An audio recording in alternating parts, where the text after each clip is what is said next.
kelompok 4 akan membahas mengenai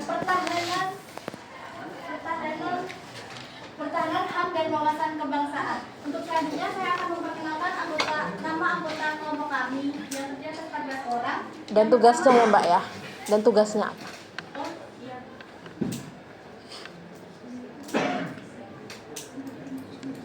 Yang pertama ada Zaskia Rosalina dengan Mahir 187, yaitu dengan tugas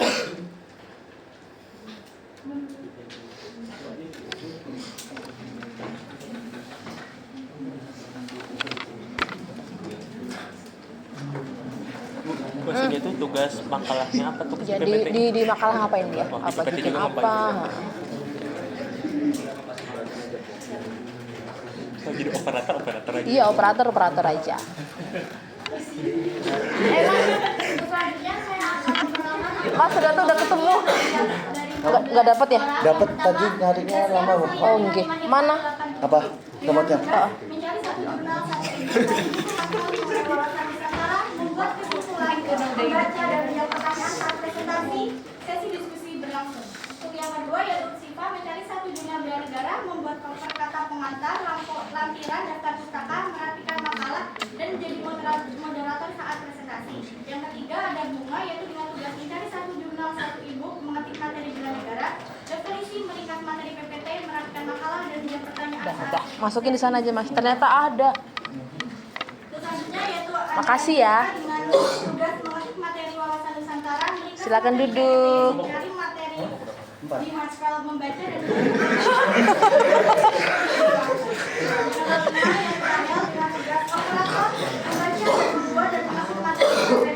mencari materi Marshall mengenai HAM dan bela negara. Yang keenam ada Salisri dengan tugas Udah ditilang. Telat. Presentasi. mengenai wawasan Nusantara. Yang ke-8 Hamzah dengan tugas membaca dan mengetik materi HAM. Kayaknya rezekinya emang. Membaca dan mencari jurnal tentang HAM.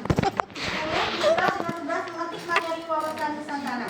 11 Udah ditilang. Iman dengan tugas Telat. membaca, Presentasi. mencari materi dan mengetik makalah bagian wawasan Nusantara.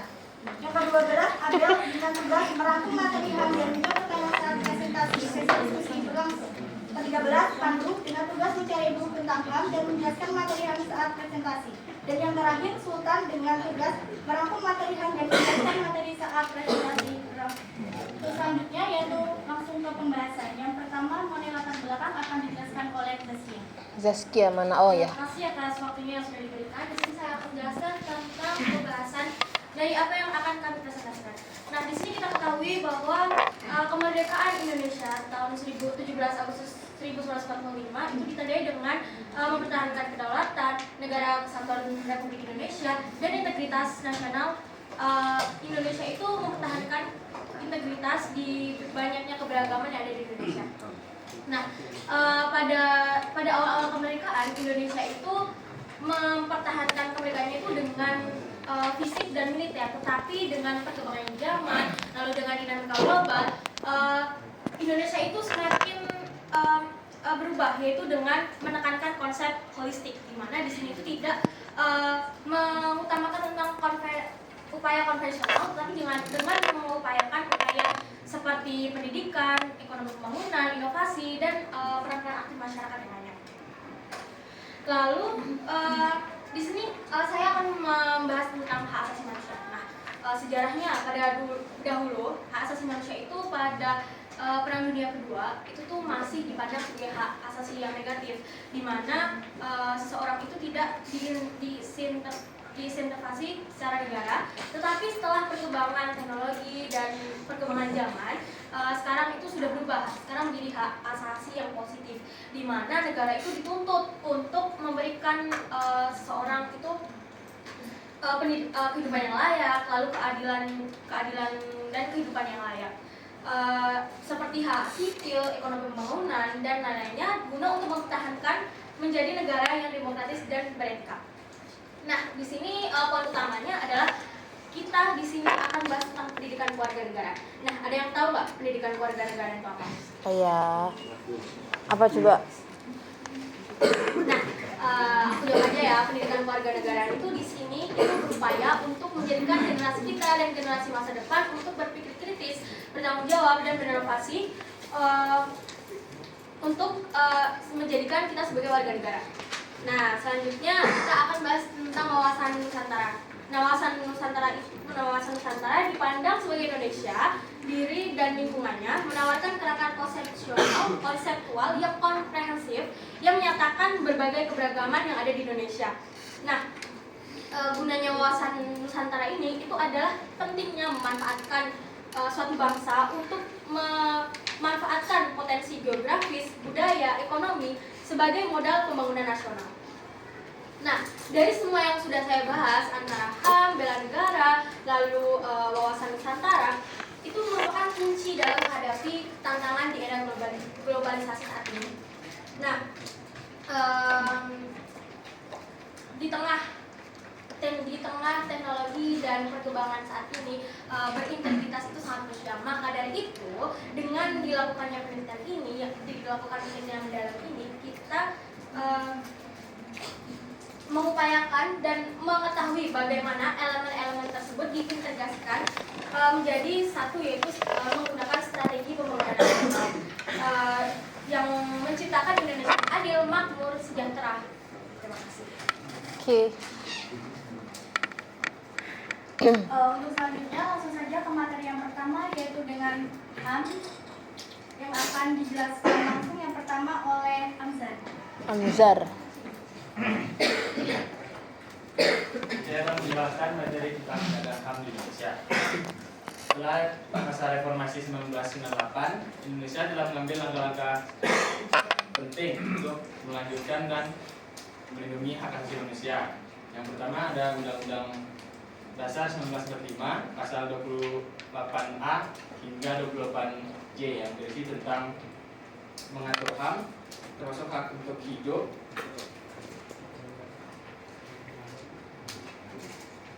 perlindungan hukum, kebebasan beragama dan pendidikan. Yang kedua ada Undang-Undang HAM dan Undang-Undang Perlindungan HAM, di mana HAM menjadi dasar hukum dasar nasional yang mengatur kewajiban negara dan mekanisme penegakan HAM serta mengadili pelanggaran HAM berat. Yang ketiga ada sertifikasi konvensi internasional yang berisi tentang konvensi internasional tentang penghapusan segala bentuk diskriminasi rasial, dan yang kedua ada penghapusan segala jenis diskriminasi perempuan.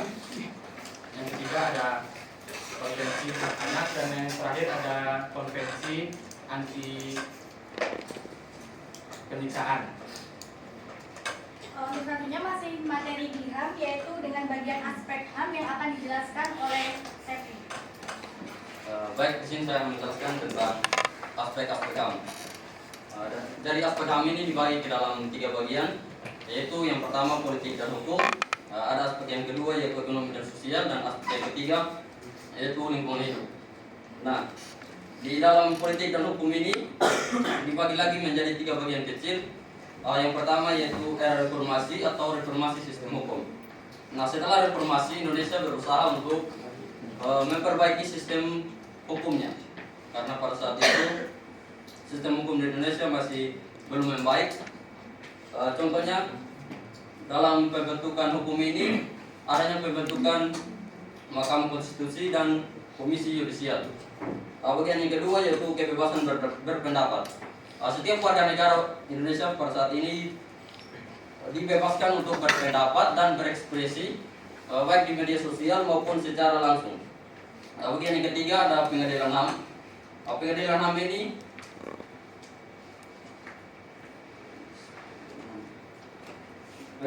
ini dilakukan untuk mengadili setiap warga yang melanggar hak asasi manusia. Tapi nanti aja tanya mereka. Aspek yang kedua yaitu aspek sosial dan ekonomi, dibagi lagi ke dalam 3 bagian kecil. Yang pertama hak atas pendidikan. Nah, pada masa sekarang ini warga Indonesia dibebaskan untuk mengikuti pendidikan secara bebas, dan ada juga program bantuan dari pemerintah, misalnya adanya beasiswa dan adanya KIP kuliah saat ini untuk membantu keluarga yang kurang mampu dalam membiayai kuliahnya. Atas bagian kedua yaitu hak atas kesehatan. Negara Indonesia juga melindungi hak atas kesehatan, yaitu dengan bantuan Saya cuma misalnya ngeliatin tuh. Badan BPJS Kesehatan. Hak yang ketiga yaitu perlindungan buruh. Indonesia juga melindungi hak buruh, yaitu dengan adanya undang-undang pers. Yang terakhir, aspek lingkungan hidup, yaitu dalam satu bagian kecil yaitu hak atas lingkungan yang sehat. Indonesia juga berharap bahwa adanya lingkungan yang sehat, negara Indonesia dapat menjadi negara yang sehat. Oke. Masih dalam materi HAM dalam kehidupan sehari-hari mengenai perlindungan yang akan dijelaskan oleh Pandu. Pandu. Yang selanjutnya ada perlindungan untuk kelompok rentan. Perlindungan untuk kelompok rentan ada 3 bagian. Yang pertama, perlindungan kelompok rentan untuk perempuan dan anak. Lalu yang kedua ada untuk masyarakat adat. Yang terakhir untuk disabilitas. Perlindungan kelompok rentan untuk perempuan dan anak. Indonesia telah membentuk Komisi Nasional Anti Kekerasan Terhadap Perempuan atau Komnas Perempuan dan Perlindungan dan Komisi Perlindungan Anak Indonesia atau KPAI. Yang selanjutnya perlindungan untuk kelompok rentan terhadap masyarakat adat. Berdasarkan Undang-Undang Nomor 18 Tahun 2013 tentang perusahaan dan kerusakan hutan, mengakui hak atas masyarakat, tanah dan sumber daya alam. Akan tetapi konflik agraria masih sering terjadi. Dan yang terakhir, perlindungan untuk kelompok rentan terhadap disabilitas. Berdasarkan Undang-Undang Nomor 8 Tahun 2016 tentang penyandang disabilitas, mengatur hak-hak untuk mengatur hak-hak penyandang disabilitas untuk mendapatkan aksesibilitas pekerjaan dan pendidikan. Dan materi terakhir mengenai HAM yaitu tantangan yang akan dibahas langsung oleh Ahmed. Ya, selanjutnya tantangan yang masih ada. Yang pertama yaitu penegakan hukum yang lemah, yaitu banyaknya kasus-kasus yang belum terselesaikan. Terus selanjutnya kesadaran masyarakat yang masih kurang. Maka dari itu masyarakat masih membutuhkan edukasi yang lebih luas lagi.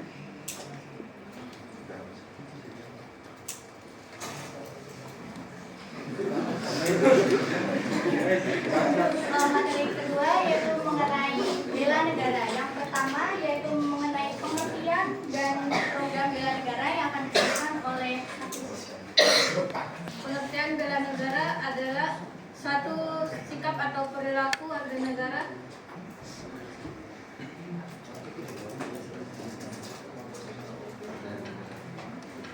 Pengertian bela negara adalah satu sikap dan perilaku setiap warga negara. Pada tahun 2017,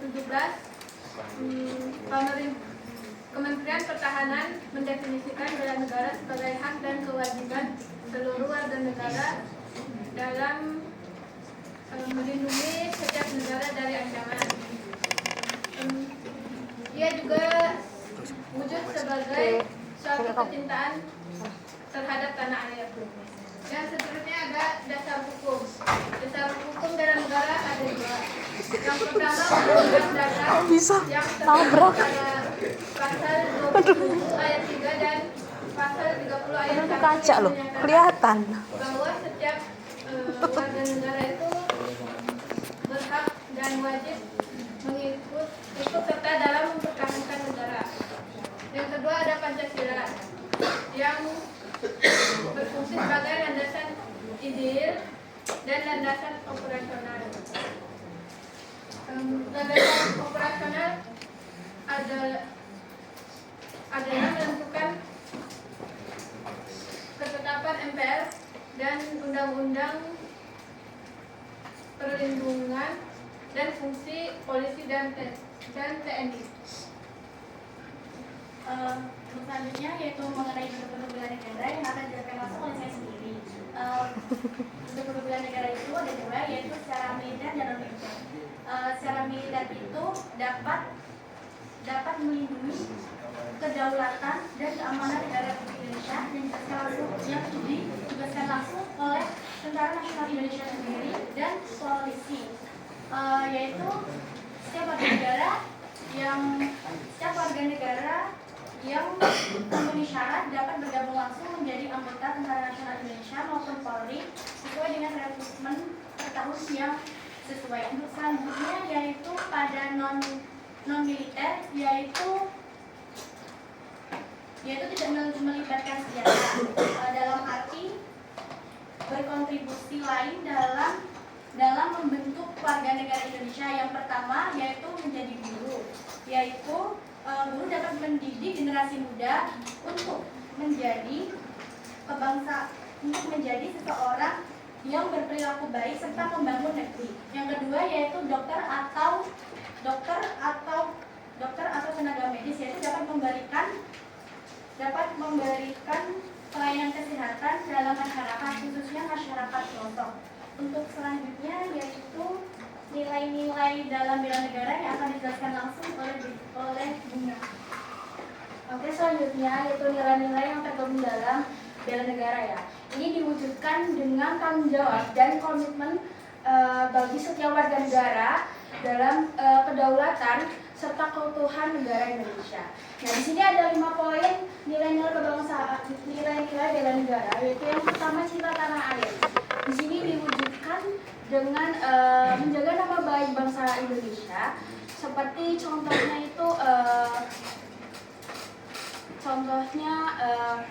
bersikap baik di dalam negeri maupun di luar negeri, kemudian menghormati simbol-simbol negara serta mempromosikan budaya dan potensi Indonesia di dalam maupun di luar negara Indonesia. Selanjutnya yang kedua adalah kesadaran berbangsa dan bernegara. Nah, di sini diwujudkan dengan menjalankan hak dan kewajiban bagi setiap warga negara sesuai dengan perundang-undangan yang sudah berlaku.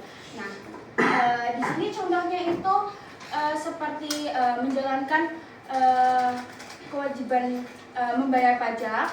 Kemudian yang kedua itu mematuhi peraturan atau hukum. Yang selanjutnya itu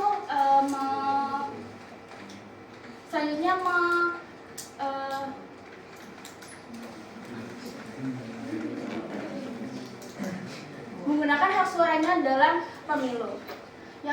Yang ketiga yaitu yakin Pancasila sebagai ideologi negara.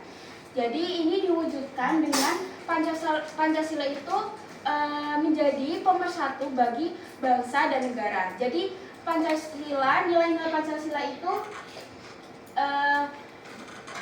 dijadikan pedoman dalam ketika ada pertentangan atau konflik yang terjadi. Yang keempat, ada rela berkorban untuk bangsa dan bernegara. Jadi ini diwujudkan dengan rela berkorban dalam ancaman baik di dalam maupun di luar, meliputi konflik fisik maupun non fisik. Selanjutnya yang kelima itu kesiapan fisik dan psikis. Nah, ini diwujudkan dengan senantiasa bersyukur dan berdoa kepada Tuhan Yang Maha Esa. Untuk selanjutnya yaitu materi terakhir dari bela negara, yaitu tujuan yang akan dijelaskan langsung oleh rakyat. Tujuan bela negara yaitu melindungi kedaulatan negara dari ancaman luar maupun dalam negeri dan menjaga keamanan dan kesejahteraan rakyat untuk mewujudkan tujuan nasional. Tujuan nasional di Indonesia ada 4, yaitu yang pertama melindungi bangsa dan wilayah Indonesia. Ini meliputi seluruh komponen yang ada di Indonesia, seperti contohnya rakyat, kekayaan alam di Indonesia, budaya-budaya, dan nilai-nilai norma. Yang kedua, memajukan kesejahteraan umum. Ini meliputi sandang, pangan, papan, dan kesejahteraan lahir dan batin. Yang ketiga ada mencerdaskan kehidupan bangsa. Ini memastikan seluruh rakyat Indonesia memiliki kesempatan dan akses pendidikan yang layak dan berkualitas. Yang keempat, berpartisipasi dalam perdamaian dunia. Ini menciptakan perdamaian di dalam negeri dan di luar negeri dengan sikap menghargai dengan berlandas pada politik luar negeri bebas aktif. Untuk selanjutnya yaitu materi ketiga dari kelompok 4 mengenai wawasan Nusantara. Yang pertama pengertian yang akan dijelaskan langsung oleh Angelina. Oke, jadi wawasan Nusantara itu berdasarkan buku yang kami baca kemarin. Garis besarnya itu artinya wawasan Nusantara adalah cara pandang bangsa Indonesia tentang diri dan lingkungannya berdasarkan ide nasional yang dilandasi Pancasila dan Undang-Undang 1945. Jadi tujuan wawasan Nusantara itu untuk membangun kesadaran nasional yang kuat, mempererat persatuan dan menjaga keutuhan wilayah Indonesia. Dan implementasinya mengutamakan kepentingan negara di atas kepentingan pribadi atau golongan dengan menghargai keberagaman. Dan contohnya, tadi kan ada TNI, Polri atau apapun itu yang contoh sebelumnya ya. Misalnya di kata Ut, pengen punya suami Apple or Admin. Amin. Akbit, Apple. aper,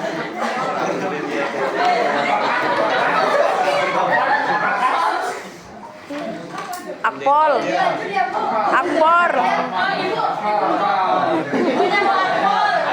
aper, akbit sekalian. Misal Syifa itu udah menikah, suaminya Apple Bu. Iya. Terus dia tuh lagi keadaan hamil kan Bu. Mau melahirkan, tapi suaminya itu tiba-tiba ada panggilan dari atasan buat melindungi kayak demo or anything. Jadi mau gak mau Syifa harus melahirkan sendirian. Oh. Jadi kepentingan negara itu seperti itu contohnya ya teman-teman. Ya. Terima kasih. Udah gitu aja.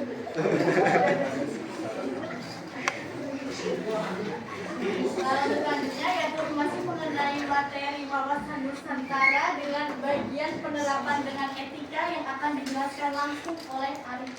Arif. Mana Arif? Selanjutnya adalah memanfaatkan wawasan Nusantara. Wawasan Nusantara merupakan teori yang menjadi persepsi bangsa Indonesia yang ditetapkan dan dirumuskan dalam Kepres MPR nomor 4 garis miring MPR garis miring 1973 tentang garis besar haluan negara pada bab 2 subbab B yang berisi Ya nggak apa-apa. berisi perwujudan Kepulauan Nusantara sebagai satu kesatuan politik. Yang kedua, perwujudan Kepulauan Nusantara sebagai kesatuan sosial dan budaya, yang berarti setiap kekayaan dan modal bangsa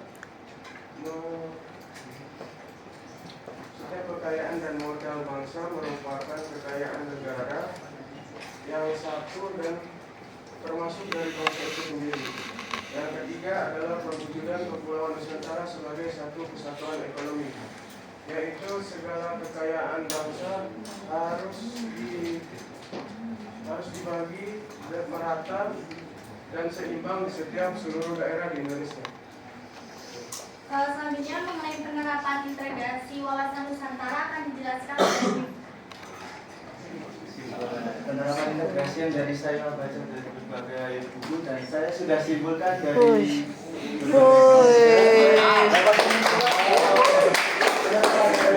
adalah bela negara, hak asasi manusia atau persatuan Indonesia yang menjadi yang pendidikan pada saya, wawasan Nusantara dan nilai Pancasila sangat penting.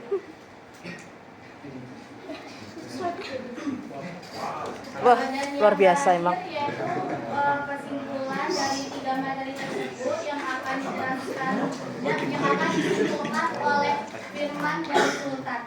Selanjutnya adalah kesimpulan integrasi antara berbagai elemen seperti bela negara, hak asasi manusia, pendidikan kewarganegaraan, wawasan Nusantara dan nilai Pancasila sangat penting dalam membangun Indonesia yang merdeka, bersatu, berdaulat, adil dan makmur.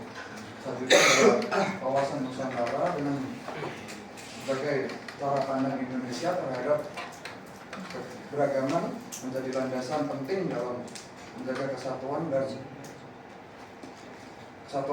melalui pemanfaatan potensi geografis, sosial dan budaya.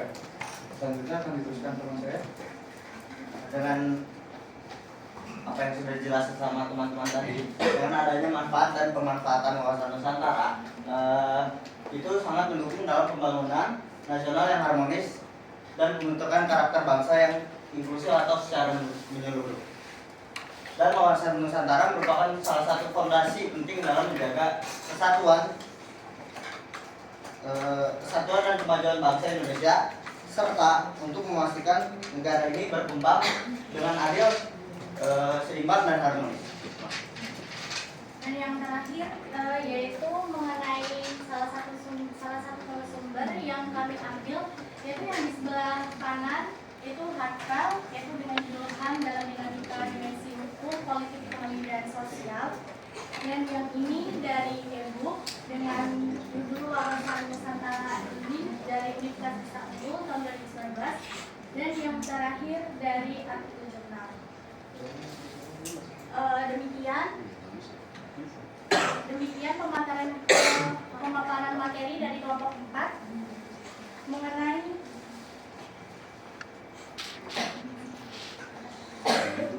pertahanan HAM dan wawasan kebangsaan. Untuk selanjutnya yang memasuki sesi diskusi dan tanya jawab.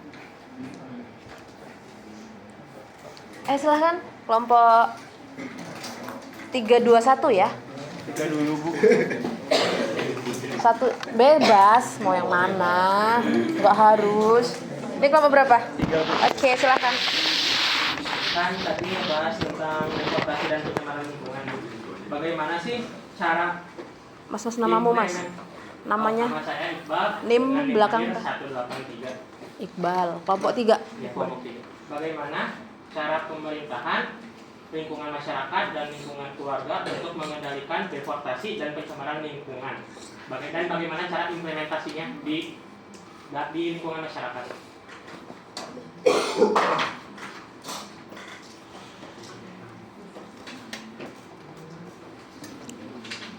Udah, ditampungnya dulu nanti cari jawabannya ya. Biar efisien sih. Kelompok 1 dan 2 silahkan mana?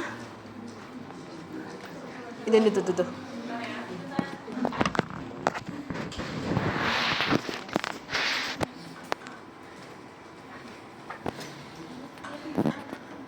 Saya Iqbal dari kelompok 2 dengan nomor 69. Gimana sih cara dapat kita ambil untuk memperkuat wawasan kebangsaan di generasi muda yang semakin terpengaruh oleh budaya ini?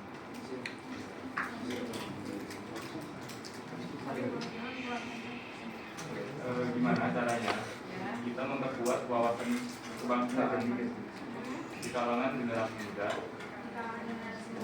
yang semakin marak terpengaruh oleh budaya asing? Sterilisasi. Bagaimana cara kita menanggapi sterilisasi? Ya. Satu lagi. Kelompok 2, kamu 2 Mas ya? 2, berarti 1. Mana 1? Kanan. Wajib buat.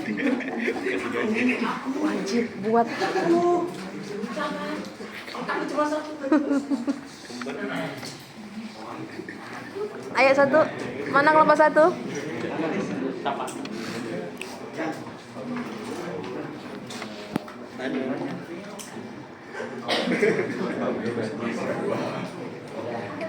Ayo. Kelompok 1 ya.